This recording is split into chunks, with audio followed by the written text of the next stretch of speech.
I don't have his record in front of me, and this is going to blow some people crazy.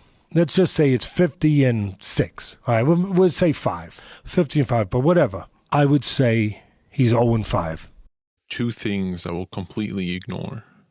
One is Mr. Atlas's history with Mike Tyson, and the other is the distinction between pre- and post-prison Tyson, which many fans have used to rationalize the disappointing latter half of his career. Forget about all of that.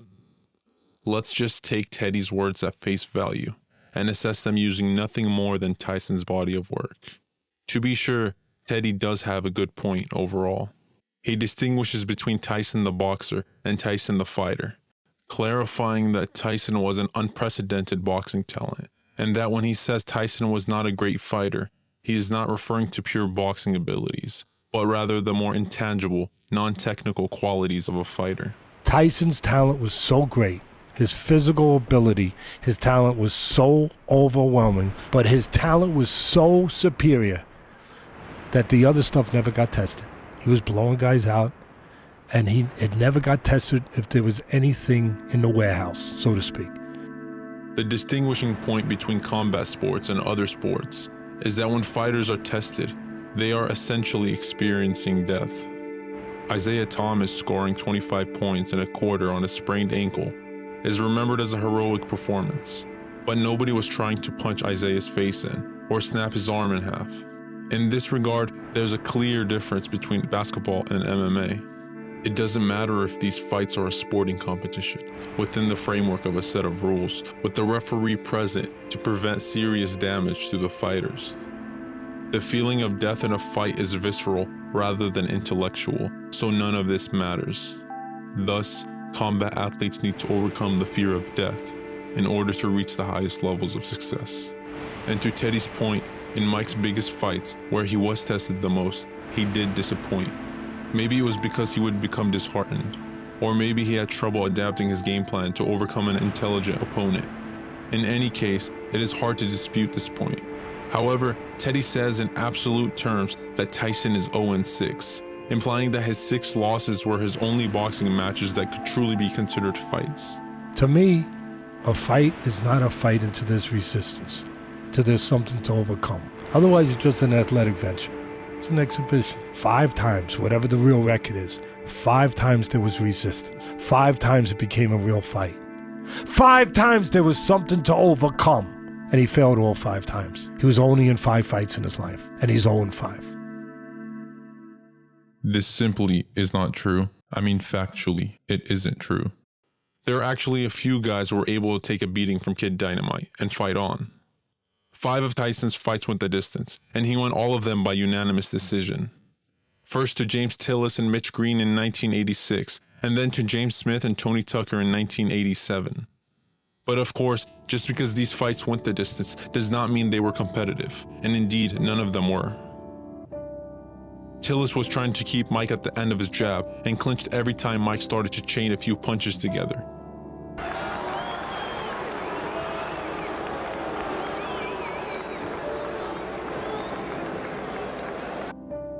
Tyson's following fight with Mitch Green was more of the same.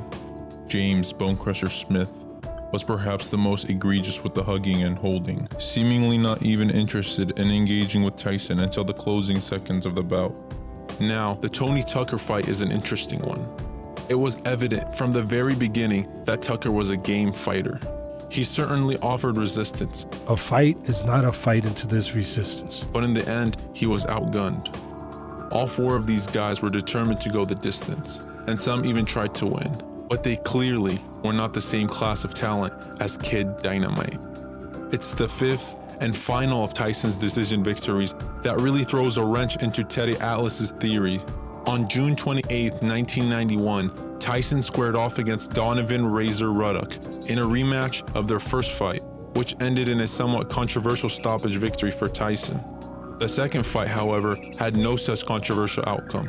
It was a hard-fought bout where both men dished out punishment and fought dirty at times, but concluded with a fairly obvious decision in favor of Tyson. Side note, rewatching these old fights, you can't help but notice how small Tyson looks in comparison to his peers. Mike fought at heavyweight for his entire career, but he actually had about the same height and reach as Gennady Golovkin. It would have been interesting to see how his career would have turned out if he fought at middleweight instead. Tyson vs. Ruddock 2 was only one fight, but one fight is enough to prove Teddy's 0-6 claim. Aside from this, I think there is another fight that also works against Teddy's argument. We all know about Tyson vs. Douglas. It is etched into our collective memory. We all know the backstory, the passing of Douglas's mother 3 weeks before the fight. Tyson partying like crazy before the fight instead of training. The Japanese commentators all in excitement.